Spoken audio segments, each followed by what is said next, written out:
Hola,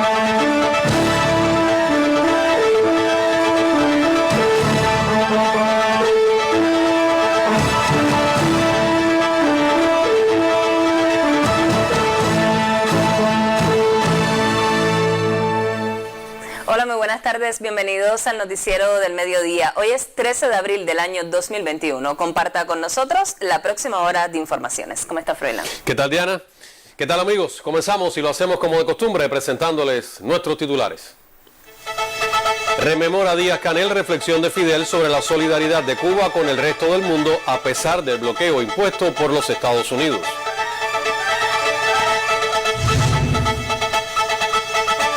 Reporta Cuba 1.060 nuevos casos de COVID-19. Se lamenta el fallecimiento de 9 personas.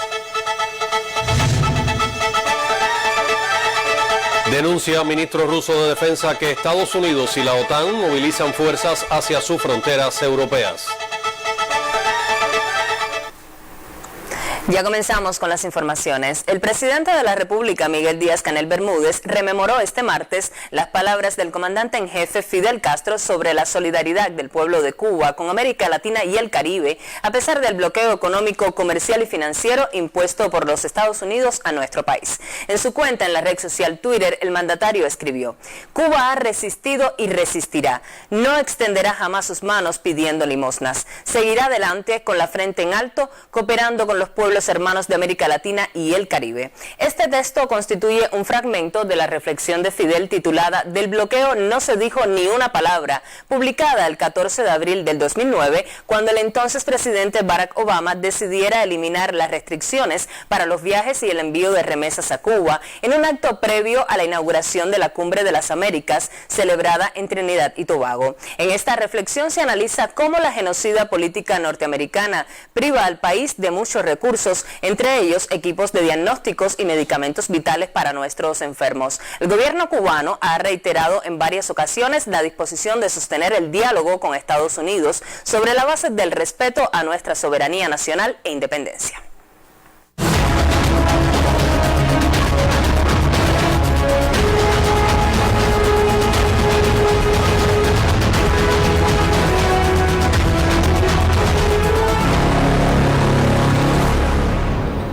El doctor Francisco Durán García, director nacional de epidemiología del Ministerio de Salud Pública, informó en conferencia de prensa que Cuba confirmó al cierre de este lunes 1.060 nuevos casos de COVID-19. Se lamenta el fallecimiento de 9 personas a causa de la enfermedad y fueron otorgadas 1.187 altas clínicas. Cuba vive la jornada con mayor número de personas fallecidas por la COVID-19, suceso lamentable que nos indica la importancia de cumplir los protocolos de bioseguridad estrictamente, ya que resultan las mejores armas contra el virus. Las autoridades sanitarias reiteran el llamado a proteger los grupos más vulnerables, dentro de ellos los menores de edad. El 16,7% de todas las personas que se diagnosticaron en Cuba ayer tienen menos de 20 años. Y de ellos el 166 tienen 18 o menos años de edad, el 15,6%. Solo las provincias de Guantánamo y el municipio especial Isla de la Juventud no reportaron casos pediátricos en el día de ayer. Y ya se acumulan 10.932 niños, adolescentes, jóvenes que han sido diagnosticados en Cuba con COVID-19. Tras procesar más de 21.000 pruebas en todo el territorio nacional, se conoció la cifra reportada hoy, convirtiendo a abril en uno de los meses con mayor complejidad epidemiológica. Ahí tienen ustedes el gráfico. En el mes de abril ya acumulamos un total de 12.169 casos confirmados. Eso da un promedio de 1.014 casos confirmados diariamente y con esta cifra pues es un número elevado de casos. Realmente fallecidos 51, un comportamiento bastante elevado también, que da una letalidad para este mes de 0,42. El especialista del MINSAP reiteró la necesidad de cumplir con las medidas higiénico-sanitarias orientadas para evitar la propagación de la enfermedad y lograr mayor protección frente a la pandemia. Leonardo Ferrer Llopis, Sistema Informativo de la Televisión Cubana.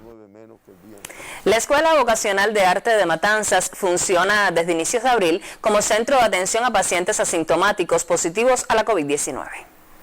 Más de 50 pacientes positivos a la COVID-19 reciben atención médica en la Escuela Vocacional de Arte de Matanzas.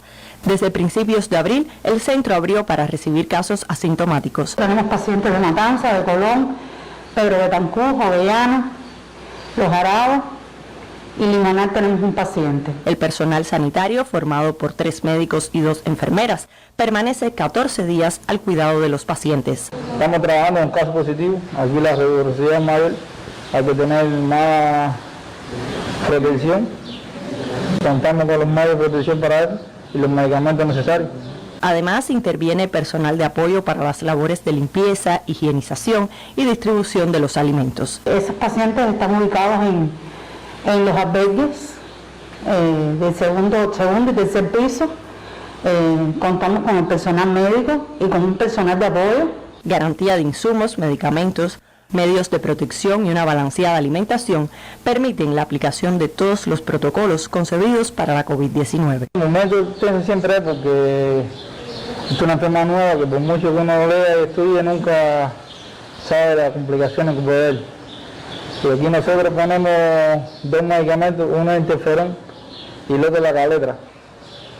La caletra es un antiviral que da muchas reacciones a veces. Estos medicamentos dan diarrea, vómito, malestar general.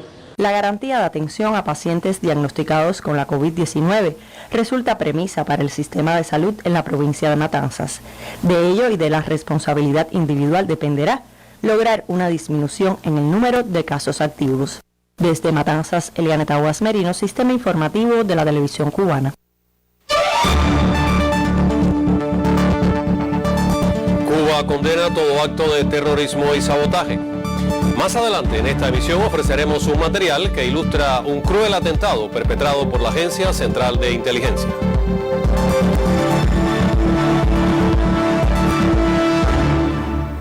El 12 de abril del 2002 se produjo un acto violento contra la Embajada de Cuba en la República Bolivariana de Venezuela, luego del inicio, el día anterior, de un golpe de Estado contra el entonces presidente Hugo Chávez. La agresión fue denunciada en nuestra sede diplomática en ese país durante un encuentro convocado por el Partido Socialista Unido de Venezuela.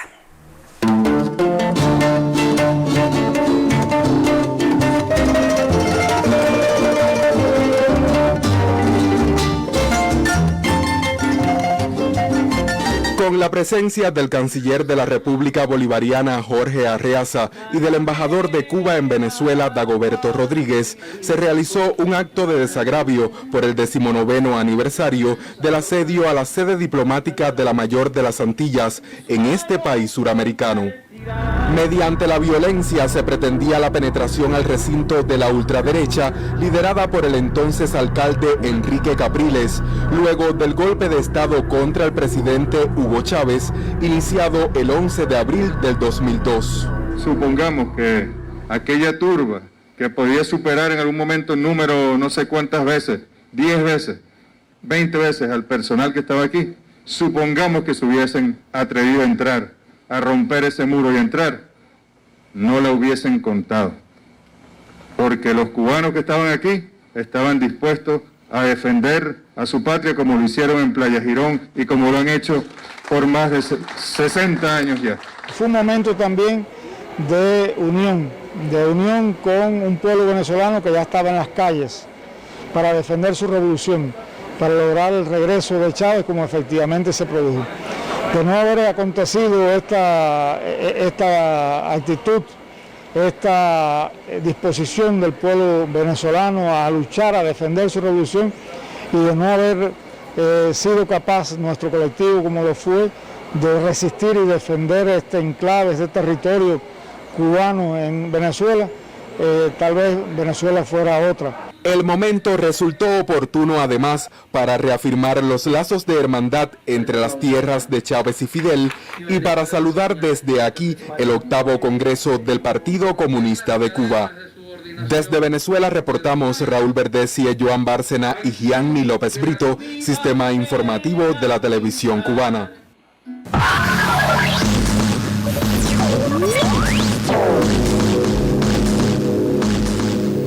Buenas tardes. Estados Unidos mueve los hilos de su política externa en varios puntos de la geografía mundial. Hoy llega al Líbano este señor, el subsecretario norteamericano de Estado para Asuntos Políticos, David Hale.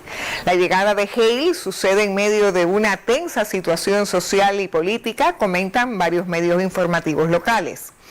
Mientras tanto, televisoras árabes citadas por prensa latina denuncian el traslado en helicópteros estadounidenses de un grupo de extremistas de la organización Estado Islámico a la provincia oriental siria de Deir ez-Zor. De acuerdo al canal de noticias Il Barriya TV, al menos 60 terroristas fueron sacados de las prisiones controladas por la milicia separatista Fuerzas Democráticas de Siria, apadrinadas por Washington. La agencia oficial SANA informó que esos convictos fueron entrenados para atacar puntos del ejército sirio y comunidades civiles, además de proteger las instalaciones petroleras ocupadas por las tropas norteamericanas. Pero hoy también trasciende el aumento de efectivos al contingente militar en Alemania, una medida que suspende los planes del expresidente Donald Trump de reducir ese contingente. De acuerdo a la página web del Pentágono, el secretario norteamericano de Defensa, Lloyd Austin, anunció que su país aumentará en al menos 500 soldados sus fuerzas en ese país. La declaración del jefe del Pentágono fue anunciada en Berlín tras entrevistarse con su homóloga germana, Annegret Kramp-Karrenbauer, quien consideró que esta disposición de Estados Unidos es una señal fuerte del estado de las relaciones bilaterales. Aquí hay que recordar que este mensaje del jefe del Pentágono tiene lugar en medio de las denuncias de Rusia sobre un incremento de las actividades bélicas de Washington y sus socios en la Alianza Atlántica cerca de sus fronteras, lo cual, según Moscú, constituye una amenaza a su seguridad nacional.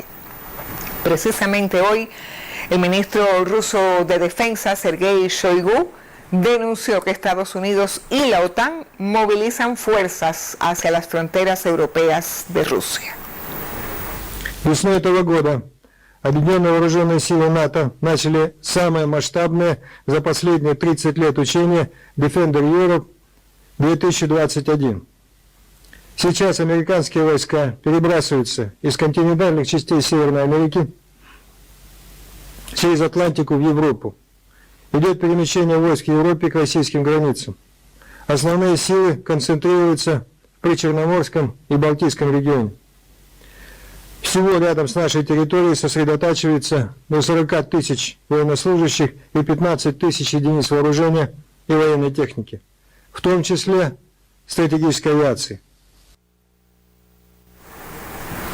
Ahora bien, este movimiento militar tiene consecuencias en la región. De acuerdo con el ministro ruso, su país trasladó a 2 ejércitos y 3 agrupaciones aerotransportadas hacia sus fronteras con Europa, subiendo así la temperatura belicista en esa región. Pero no todos son noticias alarmantes. Acabamos de conocer que el presidente Joe Biden sostuvo una conversación telefónica con su par ruso Vladimir Putin y proponen celebrar una reunión en un tercer país. Y esto sí indica un respiro. Vamos ahora a continuar en América Latina. Hoy México retiró su alerta de peligro radioactivo en 9 estados. Las autoridades hallaron la fuente radioactiva del iridio 192 robada el pasado domingo en la carretera hacia la localidad de Teloyucán. La fuente fue abandonada por los ladrones en los ejidos de San Francisco Ojo de Agua y el lugar está acordonado en estos momentos por la policía en busca de pistas para encontrar a los responsables del robo. El domingo se informó del robo de este equipo. Se trata de una fuente radioactiva de iridio 192 con una actividad de 68,89 curíes. Si la fuente hubiese sido extraída de su contenedor, manipulada o se tenía contacto directo durante unos minutos o horas, pudo ocasionar lesiones permanentes y hasta mortales. Continuamos. El secretario general de Naciones Unidas, Antonio Guterres, urgió hoy a la comunidad internacional a estudiar la imposición de un impuesto sobre los ricos que aumentaron su patrimonio en medio de la pandemia de coronavirus. Durante un foro sobre la financiación de programas de desarrollo, el alto funcionario se refirió a los últimos informes que indican un aumento, escuche bien, en 5 billones de dólares de las fortunas de los más ricos del mundo el año pasado, ante lo cual llamó a considerar un impuesto de solidaridad o de riqueza sobre aquellos que se benefician durante la pandemia para reducir las desigualdades extremas. Guterres instó al grupo de los 20 países industrializados y emergentes a extender hasta 2022 la moratoria de los pagos de la deuda para los países más pobres y ampliarla también para ayudar a las economías en desarrollo y de ingresos medios a recuperarse de la crisis sanitaria. Empecé con Estados Unidos, termino con Estados Unidos. La farmacéutica estadounidense Johnson & Johnson anunció este 13 de abril que retrasará el lanzamiento de su vacuna contra el coronavirus en Europa. Pero esta decisión es tomada justo horas después de que las autoridades sanitarias en Estados Unidos recomendaran suspender de manera temporal la aplicación de este medicamento en su país.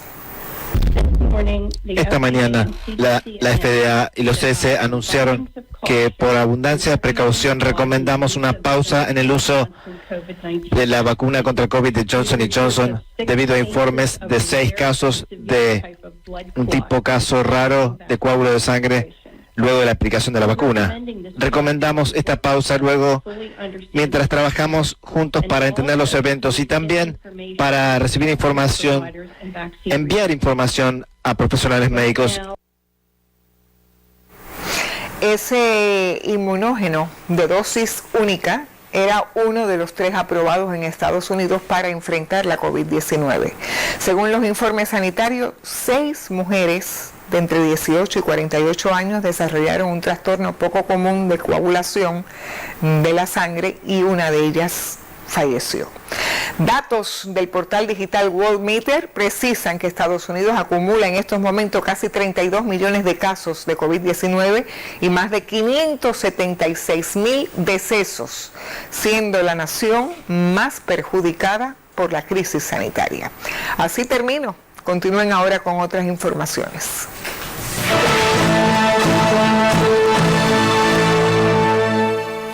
Y como les adelantábamos hace unos minutos, hoy Cuba recuerda el estallido estremecedor de aquel 13 de abril de 1961, cuando detonaron 2 petardos en la tienda El Encanto, en un ataque terrorista.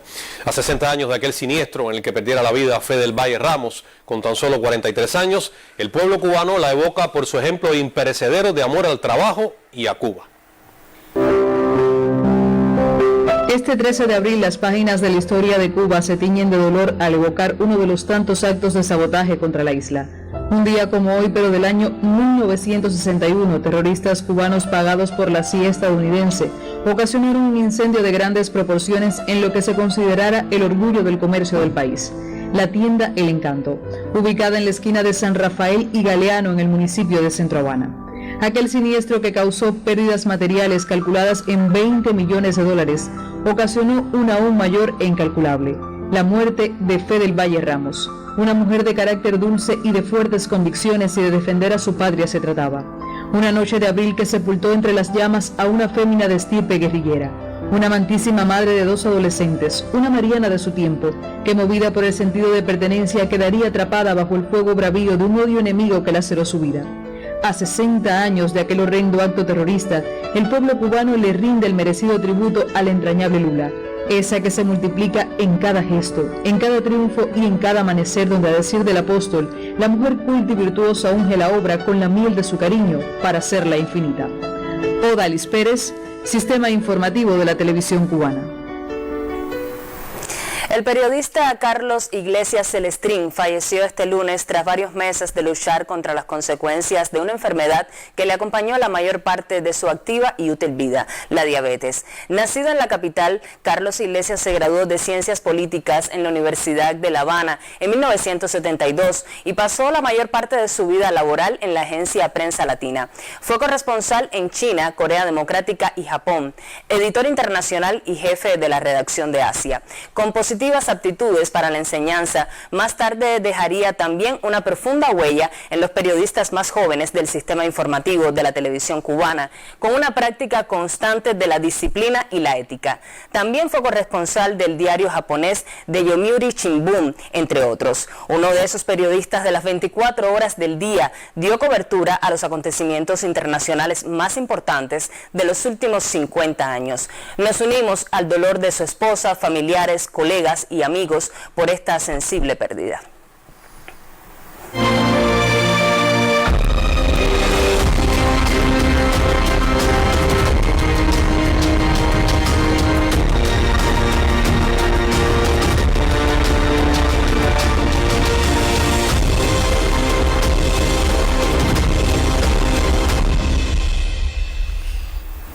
Una nueva miniindustria funciona en el municipio artemiseño de San Cristóbal. Con capacidad para facturar más de 1 tonelada de productos terminados por hora, la instalación tributa al desarrollo local del territorio y a la economía nacional.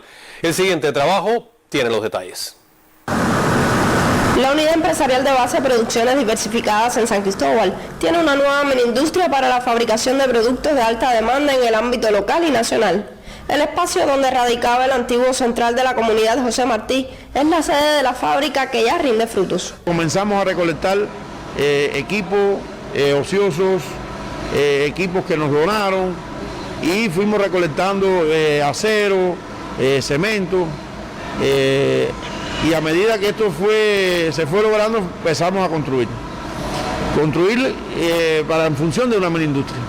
Hoy procesa casi 1 o 2 toneladas de producto terminado por hora. Ya el municipio no va a tener que llevar a otros municipios, ni a Pinar del Río, ni a ningún lado, transportar ningún producto de esto. Este colectivo exhibe hoy el resultado de sus innovaciones y se implica en un proceso productivo eficiente en calidad y cantidad por la población y la economía cubanas. Experiencias y voluntades como esta se imponen en la Cuba actual, donde vale cada esfuerzo por un país mejor. Desde Artemisa, Roberto Molina y Emi Valdés, Sistema Informativo de la Televisión Cubana. Para que lleguen a los campesinos semillas de alta calidad genética y libres de plagas y enfermedades, es preciso la acción constante de un pequeño colectivo camagüeyano. Los detalles en el siguiente reporte. Concebida para procesar frutos carnosos como el tomate o el ají y los granos, la planta de beneficio de semilla garantiza una calidad elevada y estable de simiente para campesinos y unidades productivas vinculadas a la unidad empresarial de base especializada en Camagüey. Esta planta tiene una gran importancia en la provincia, ya que nosotros recibimos toda la semilla de los productores. Aquí se le hace de todos los análisis de calidad, se procesa, se beneficia, mejorando la calidad de la semilla en todos sus parámetros esenciales. El equipamiento no cuenta con medios de alta tecnología y buena parte del proceso aún se realiza manualmente, un trabajo arduo si se tiene en cuenta los altos volúmenes que arriban desde las mini-industrias o de las propias fincas. Una vez centrifugadas se secan las llamadas camillas durante 48 o 72 horas y de ahí pasa a las cajas de secado con aire caliente. El último paso son las máquinas de limpieza y después el laboratorio, donde se analizan y certifican las potencialidades de germinación. Nosotros tenemos por año buena calidad en la semilla, ya que nunca ha habido una reclamación y siempre cumplimos con los parámetros de calidad, porque el SIN nos certifica toda la semilla que nosotros mandamos para allá. Sanidad vegetal. De enero a la fecha, la planta de beneficio de semilla en Camagüey ha procesado casi 4.000 quintales. Ernesto Pantaleón Medina, Sistema Informativo de la Televisión Cubana.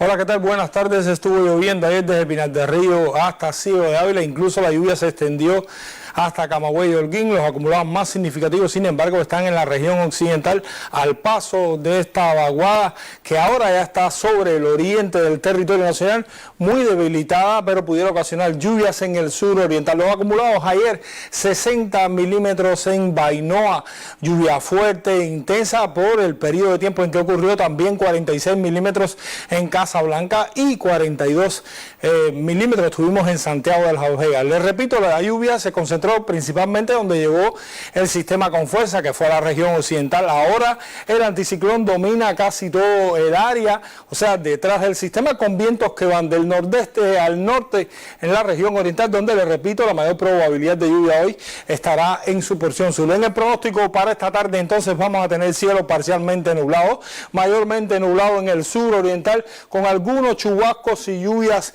en Granma y Santiago de Cuba. Serán más aislados, pero ocurrirán también en Guantánamo. El resto del territorio nacional baja la probabilidad de lluvia. Vamos a tener una tarde-noche con disminución de los nublados en casi todo el occidente del centro. Pudiera haber algún nublado ocasional todavía en zonas de Santiago y Guantánamo, pero con baja probabilidad de lluvia.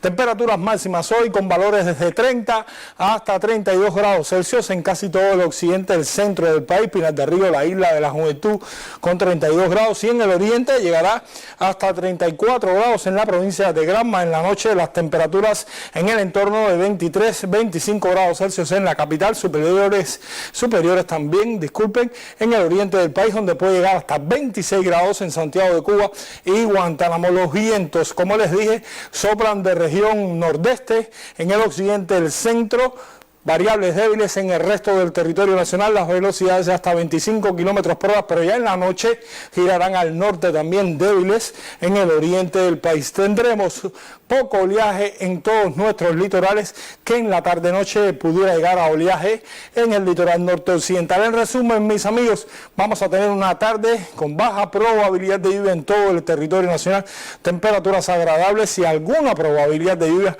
en las provincias del sur oriental. Les deseo a todos que tengan una tarde muy feliz, que se cuiden y hasta mañana.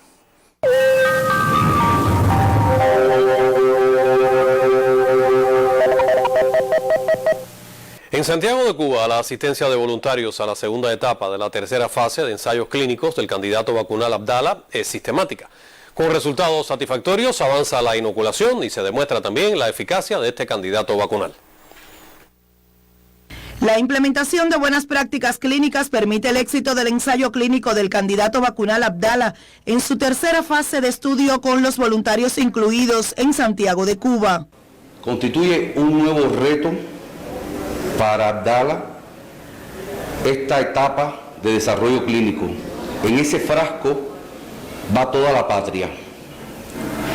En ese frasco van los sueños y los desvelos de muchos hombres y mujeres martianos, pero muy comprometidos con la obra de Fidel. Los 14 sitios vacunatorios habilitados en el territorio mantienen el flujo constante de voluntarios comprometidos con la responsabilidad de la inoculación. Ha significado mucho el hecho de que haya entrado en esta tercera fase, en la cual miles de cubanos están inmersos, porque nuestro país vaya adelante, porque nuestro país marcha adelante y, por supuesto, volvamos a la normalidad. Me siento muy orgulloso por este trabajo que hoy está haciendo la revolución, con todos nosotros los jóvenes, los viejos, los mayores, que es un beneficio muy importante. Abdala, candidato vacunal en desarrollo contra la COVID-19, es hito en la ciencia y la biotecnología cubana. Desde Santiago de Cuba, Bárbara Deaz, Trabajo, Sistema Informativo de la Televisión Cubana.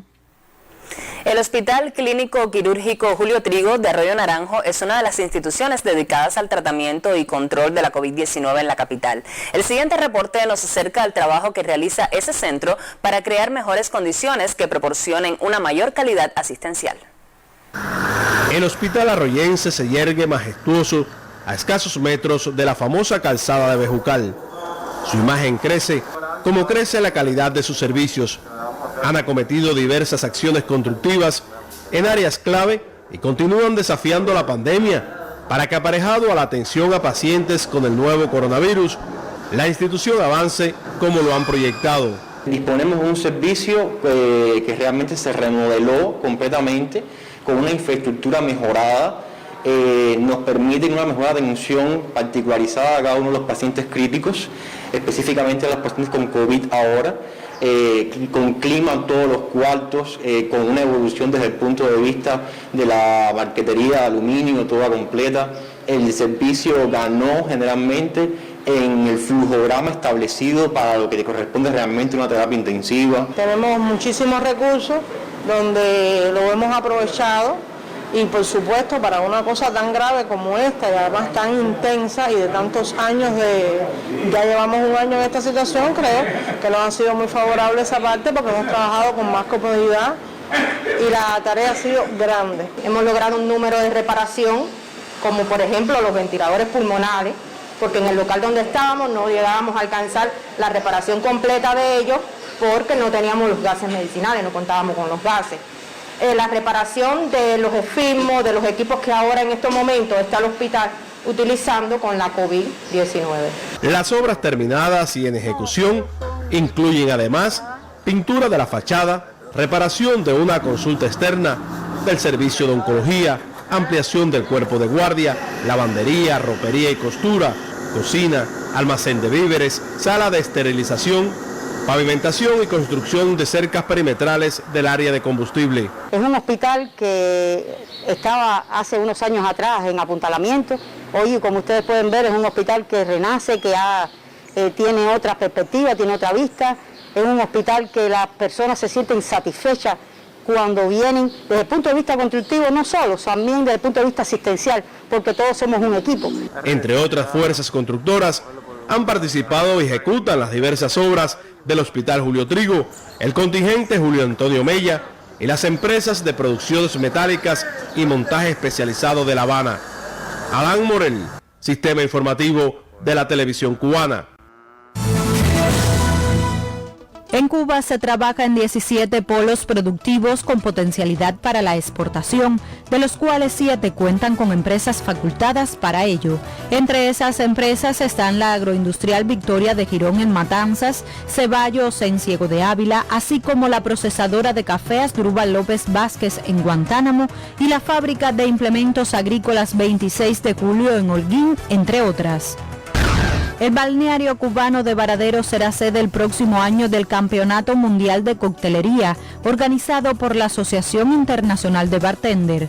En ese sentido, el Boletín Digital Europeo Buen Viaje a Cuba señaló que para la ocasión ocurrirán en esa playa encuentros y competencias. Tal selección de Cuba llevó 24 votos a favor, cuando los otros candidatos a ese certamen resultaron Italia con 14 tarjetas y Rusia con 13. El conocido Festival del Habano tendrá lugar del 4 al 6 de mayo en el escenario virtual para cumplir con las medidas impuestas por la pandemia de la COVID-19. Entre otras actividades, se realizará una feria virtual con un stand donde Habanos S.A. exhibirá algunas de sus novedades del año, a la vez que el concurso Habanos World Challenge tendrá su versión reducida durante el evento virtual. Wendy Rodríguez Contino, Sistema Informativo de la Televisión Cubana.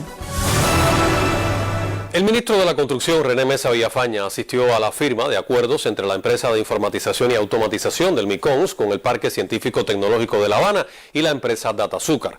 Los acuerdos están dirigidos a fortalecer su cooperación en el desarrollo de soluciones integrales a la economía cubana.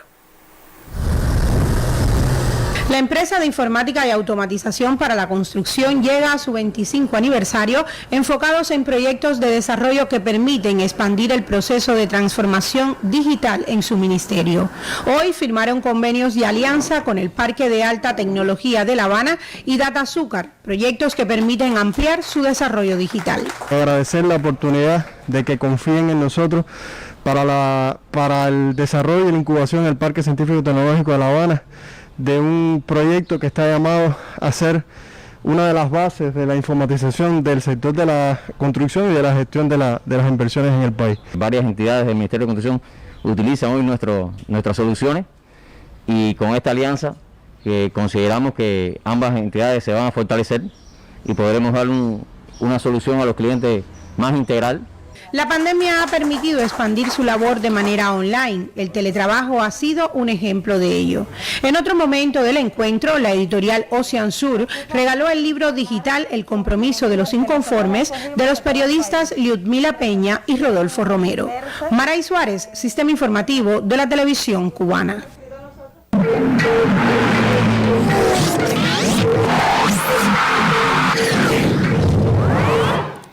Buenas tardes. El Campeonato Mundial Juvenil de Boxeo inició este martes en la ciudad polaca de Kielce y a esta hora compiten dos de nuestros representantes, el pluma Saidel Horta y el welter Dani Landis Lafo. Después de la ceremonia inaugural, el cienfueguero Horta enfrenta al bielorruso Kirill Levankú y el santiaguero Lafo cruza golpes con el mexicano Marco Verde en velada de 22 pleitos, incluidos 8 en el apartado femenino. Indica Hit.cu que la dotación cubana al mando del técnico Santiago Suárez reúne a otros 7 exponentes que debutarán entre mañana miércoles y el viernes como parte del segmento eliminatorio. El calendario indica que el 20 serán las semifinales y el 23 se disputarán las medallas entre los hombres.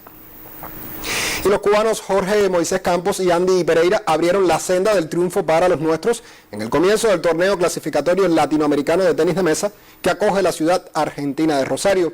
Moisés venció en 4 sets al jamaicano Kane Watson y enfrentará hoy mismo en la ronda de 16 al paraguayo Marcelo Aguirre, un hombre al que derrotó antes pero que lidera el ordenamiento. En tanto, Andy fue muy superior al uruguayo Pablo Palú, a quien derrotó también en 4 parciales sin permitirle a su rival sobrepasar los 5 puntos en ninguno de ellos. El capitalino buscará el pase entre los 8 primeros en horas de la tarde ante el local Horacio Cifuentes, segundo preclasificado por ranking. En total son 24 los involucrados en el apartado masculino con 4 boletos en disputa. Entre las mujeres, con solo 3 pasaportes, Cuba dependerá de Daniela Fonseca e Idalis Lobet. Las caribeñas deben llegar a suelo argentino este martes porque su viaje se complicó debido a las restricciones de vuelos provocadas por la pandemia de la COVID-19. Por ello, se pactó retrasar la competición femenina para facilitar la participación de todos. El reparto de cupos se completará con un boleto en el evento de dobles mixto, programado para el sábado, y en el que los de la isla dependerán de Daniela y Moisés. Y del béisbol japonés, hoy debutaron los cubanos Ariel Martínez y Raidel Martínez con el primer equipo de los Dragones de Chunichi. El lanzador pinareño tiró una entrada perfecta de relevo para mostrarse efectivo en su primera aparición. En tanto, el receptor Yumurino se fue de 3-0 con 2 ponches y un boleto. La jornada no fue prodiga en cuanto a resultados, no obstante, Leonis Martín sigue estable en su rendimiento. Hoy ligó un sencillo en 3 turnos, anotó una carrera y recibió 2 boletos, por lo que ahora promedia 263. Por otra parte, Yurifel Gracial se fue de 2-0 con una anotada y 2 boletos. Y Alfredo Despaine falló en su turno y recibió par de boletos en la derrota de los Halcones de Sofán ante los Búfalos de Orix. Sus promedios descendieron a 281 y 205 respectivamente. Y varios cambios en el béisbol cienfueguero fueron dados a conocer por autoridades del INDER en encuentro con la prensa deportiva de ese territorio. El periodista Carlos Ernesto Chaviano ofrece los detalles. La liberación del comisionado provincial Iván Angarica, quien cumplió la tarea durante 2 ciclos olímpicos, y el nombramiento para esa función de Jesús Gómez Mendoza resultó la noticia más llamativa del intercambio. En cuanto a los elefantes, se dio a conocer que el pinareño Reinaldo Costa no seguirá al frente del staff de lanzadores para la próxima campaña, aunque se reconoció su trabajo con los serpentineros de casa. Correcto. Tampoco estará vistiendo la franela de los paquidermos el coach de banca Dian Miguedes en estos momentos de misión de colaboración en Italia, mientras la triada médica tendrá un nuevo psicólogo. El organismo deportivo también informó que a finales de este mes de abril comenzará un concentrado con unos 25 lanzadores de la provincia que trabajarán bajo las orientaciones de un grupo de técnicos liderado por los olímpicos Adiel Palma y Norberto González. Los profesionales de la prensa indagaron acerca del jugador de cuadro José Manuel Oramas y el receptor Richel López, ambos con intenciones de defender a Villa Clara y Matanzas, respectivamente, en la próxima campaña beisbolera. Al respecto, se conoció que se estudian ambos casos en la dirección provincial del INDER, la cual dará respuesta a los atletas en breve. De seguro sí no estarán en el plantel los lanzadores Remberto Barreto y Camilo Ballester, de vuelta a la capital del país luego de cumplidos sus 2 años de contrato con la causa sureña. El INDER provincial ratificó a Alain Álvarez Moya como el director de los elefantes para la Serie Nacional de Béisbol número 61. Desde Cienfuegos, Carlos Ernesto Chaviano, Sistema Informativo de la Televisión Cubana. En el panorama internacional, el Bayern de Múnich intentará hoy revertir la eliminatoria de cuartos de final ante el Paris Saint-Germain en la Liga de Campeones del Fútbol Europeo. Los bávaros se dieron en el partido de ida 2-3 y las estadísticas históricas no les favorecen el Parque de los Príncipes, con 4 derrotas entre 1994 y 2017. Más abierto parece el enfrentamiento entre Chelsea y Porto, favorable a los primeros 2-0. El equipo inglés está invicto en la competición con 7 victorias consecutivas y desde la llegada de Thomas Tuchel se presenta como uno de los elencos más sólidos en defensa. Pocos dudan del avance del Chelsea a las semifinales, algo que parece impreciso en el choque que reedita la final del pasado año entre muniqueses y parisinos. Los bávaros, aunque son los actuales campeones europeos y fueron los verdugos del monarca de Francia en la pasada final, tienen una misión casi imposible ya que perdieron en la ida en casa por 2-3. El PSG le tiene tomada la medida al club alemán en esta competencia en la capital francesa con 4 victorias, además de que el Bayern no se recupera de una desventaja en la ida desde los cuartos de final de la Champions 2015 ante el Porto, siendo eliminado en las mismas circunstancias por el Real Madrid y Atlético de Madrid de 2016 a 2018. El Bayern hizo un partidazo ante el PSG donde hubo el mayor número de remates y promedio de goles en la temporada, pero se topó con Mbappé y Keylor Navas. El mandamás de la Bundesliga buscará ser el cuarto de los últimos 51 equipos que avance tras caer en la ida en Champions, ya que como publicó Tomás Müller, esto aún no ha terminado. Así concluye esta cita con la actualidad deportiva. Muy buenas tardes. Pero si algo voy a decir de esta generación de jóvenes es que en el momento más difícil, tal vez, de la historia de la Revolución Cubana, cuando el capitalismo está de plaza, cuando algunos creen que estamos viviendo en el canto de cisne del socialismo, nuestro pueblo, nuestros obreros, nuestros trabajadores, nuestros jóvenes levantan más alto que nunca y con más moral que nunca las ideas revolucionarias y las ideas del socialismo. Entre los delegados de la provincia de Matanzas al 8º Congreso del Partido Comunista destaca un trabajador de la empresa de extracción del petróleo en el municipio de Cárdenas. La responsabilidad de Leonel Acosta Santovenia en la empresa de perforación y extracción de petróleo del centro es amplia. Desempeñarse como especialista de protección y seguridad le exige alta dosis de compromiso y entrega. En los próximos días, Leonel Acosta estará entre los cardenenses que representarán a la provincia de Matanzas en el 8º Congreso del Partido Comunista de Cuba. Es un orgullo grandísimo. Entre tantos militantes del partido en el petróleo, yo pertenecer a esa vanguardia en este 8º Congreso. Que la empresa de nosotros significa un gran logro de esta revolución, una empresa socialista que ha tenido logros desde hace más de 15 años que están cumpliendo el plan de producción, más de 1 millón de toneladas de petróleo, lo que es un elemento básico para el desarrollo de la economía del país.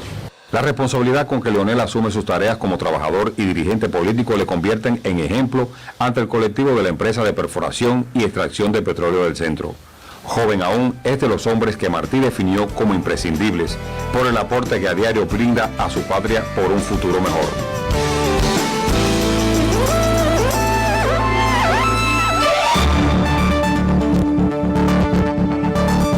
En los minutos finales de este noticiero conoceremos la historia de Catherine Montiel. Se trata de una joven espirituana que sobrevivió a una enfermedad neurológica poco común. Los detalles más adelante en esta emisión.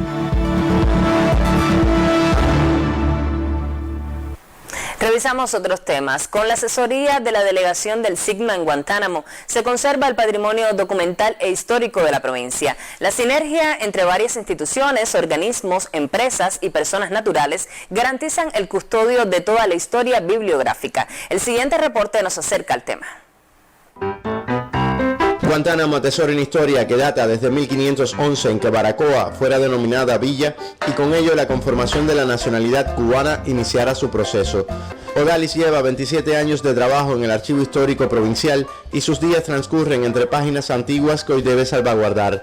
Documentos que he trabajado, bueno, por ejemplo, el Fondo Personal Emilio Girón, que tiene el documento más viejo que hay en el archivo, del año 1791. Por ejemplo, también me ha sorprendido la venta de esclavos. Se describen los dientes, las características físicas y eso impacta, porque lo vimos en la escuela, pero cuando lo topas en un documento y lo ves, realmente te choca. Sueña la ciudad desde sus archivos, esos que le han permitido describir a un Guantánamo auténtico.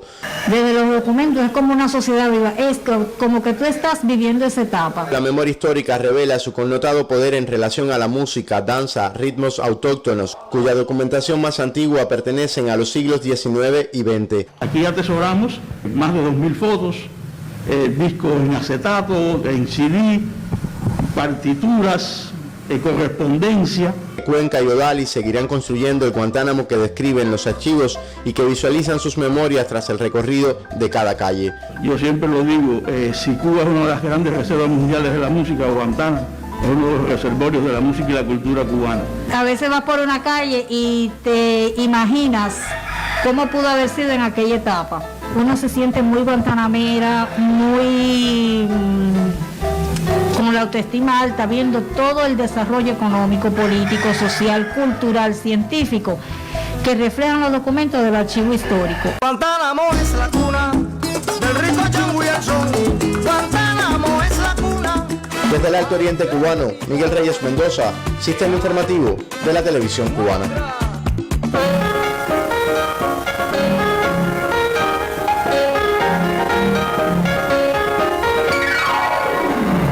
Buenas tardes. Diversas acciones tienen lugar como parte del programa de la edición 22 de la Bienal Internacional de Humorismo Gráfico de San Antonio de los Baños. La Sala Villena de la UNIAC acogió un intercambio con destacados exponentes de la gráfica humorística en el que se reconoció a la artista Lesbia Bendumois. La Sala Villena de la UNIAC constituye también escenario para la promoción y visualización de la obra de diversos creadores en ocasión de la edición 22 de la Bienal Internacional de Humorismo Gráfico de San Antonio de los Baños. En el intercambio al que asistió el presidente de la UNIAC, Luis Morlote, miembros de la presidencia de la Organización de la Vanguardia Artística Cubana y de la OPEC, junto a caricaturistas, humoristas gráficos y artistas visuales, se reconoció a la Premio Nacional de Artes Plásticas Lesbia Bendumois por su ardua y constante labor frente a la Asociación de Artistas de la Plástica de la UNIAC. La ocasión posibilitó el diálogo entre creadores y reafirmar el valor del humorismo gráfico en nuestro país y la importancia de un evento como este que cada 2 años convierte a San Antonio de los Baños en plaza principal de la creación gráfica humorística. La presente edición no posibilitó la realización habitual, pero desde espacios digitales la Bienal llega a un público diverso. Hemos organizado para esta Bienal una cantidad importante de exposiciones de manera virtual y posiblemente tenga mucho más alcance dentro de las redes sociales que lo que tú logras reunir en un espacio físico para que un grupo de personas vean exposiciones. La creatividad del joven diseñador y caricaturista Michel Moro pudo apreciarse a través de la muestra expositiva Moro Sapiens, inaugurada en la ocasión, una exposición en la que el autor ofrece una mirada del contexto social en la que el matiz humorístico se evidencia en cada propuesta. Creo que toca muchos temas en general, sobre conflictos humanos, sobre conflictos de la persona, y también hay algunas que hablan de la pandemia, de todo lo que ha sucedido, de todo, son reflexiones acerca de qué ha sido todo este tiempo para todo el mundo. Es esta una de las acciones de la edición 22 de la Bienal Internacional de Humorismo Gráfico de San Antonio de los Baños, como parte de los 60 años de fundación de la Organización de la Vanguardia Artística Cubana. Daniel González Cabello, Sistema Informativo de la Televisión Cubana. Cambiamos de tema. Eduardo Galeano, gran amigo de Cuba, país donde recibió varios reconocimientos como el Premio Literario Casa de las Américas y el doctorado honoris causa de la Universidad de La Habana. A 6 años de su fallecimiento, desde casa, la colega Omairi Lorenzo nos acerca su obra y figura en este material realizado a propósito de su natalicio. Pensar en Eduardo Galeano es pensar en las palabras. Si quisiéramos caracterizar a este uruguayo, podríamos decir que fue un hombre de carne, huesos y palabras. Describir su paso por la vida significa adentrarse en su creación periodística o explorar su ecosistema literario. Ese universo que construyó, donde se reúnen la alquimia de su narrativa y sus relatos breves, la lucidez de sus ensayos y el atractivo de su poesía. Viaja a la luz de las estrellas muertas y por el vuelo de su fulgor las vemos vivas. La guitarra, que no olvida a quien fue su compañero, suena sin que la toque la mano. Viaja la voz, que sin la boca sigue. Galeano nos enseñó que un libro bien puede estar hecho de abrazos, que los días y las noches son lo mismo de amores o de guerras, y que el fuego tiene memoria cuando pretende hablar de la historia de un continente. Con él también aprendimos que América Latina lleva las venas abiertas por un pasado de colonización que todavía no se cura y deja huellas. La obra de Galeano fue además una declaración de principios ante la injusticia y la dominación. Omairi Lorenzo, Sistema Informativo de la Televisión Cubana. Y la Dirección de Cultura y el Centro de Patrimonio en Villa Clara promueve la salvaguarda de los monumentos y sitios históricos. Al rescate de uno de los inmuebles nos acerca el siguiente reporte. Cada año la Dirección de Cultura y el Centro de Patrimonio en Villa Clara se toman muy en serio el concurso de conservación y restauración de monumentos. Esta vez, entre los nominados por la provincia al Premio Nacional, se encuentra el Museo de Manicaragua en la categoría Restauración, institución incorporada al entramado social y artístico de este municipio montañoso. Porque se rescató un inmueble de importantes valores patrimoniales en este municipio y además por ser museo, o sea que además de todo el proceso que tiene que ver con su arquitectura, la acumulación de bienes muebles relacionados con la historia de esa localidad, entonces realmente fue algo que impuso en los criterios referidos a que él tuviera el premio en esta categoría, y sobre todo porque los resultados desde el punto de vista constructivo son elogiables. Se trató de mantener y conservar todo el estilo arquitectónico de la institución del inmueble, que data de un estilo ecléctico muy propicio acá en el municipio.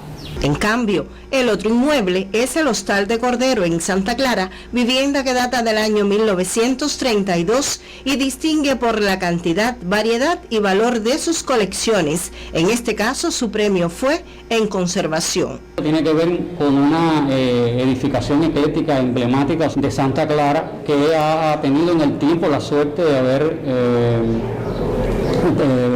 tenido acciones de conservación desde el punto de vista de sus valores de arquitectura, y además a eso se suma que los propietarios del inmueble son poseedores de bienes muebles también de altos valores patrimoniales.